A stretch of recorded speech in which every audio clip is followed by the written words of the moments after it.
Hi, it's me again with Corel Draw Tips and Tricks, and I made a video the other day and I made a mistake. So I deleted that video. In the video, I took a 2-point line and I went from that node to that node, and then I held down the control button and I could go past that line equally and it wouldn't let me really get off of it. Well, that's because under options, my constraint under edit was 15 degrees.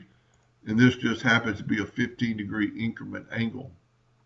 So I was trying to use it this morning on a rectangle, and it would work if it was probably a perfect square, but it won't work for this.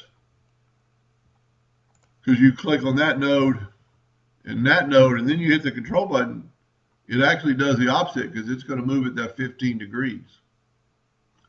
Now, one thing you can do, and this is probably the best way to do it if you wanted to run that line past that object, would be to just make it, let's just start over, grab a 2-point line and make it the length you want.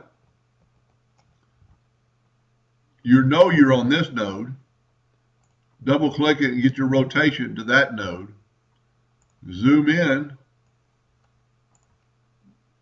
double click on it till you get the rotation, and then slide to that corner and it will snap to that node. And now you're at that angle. Anyway, I apologize for the confusion. Hope that helped a little bit. Thank you for watching.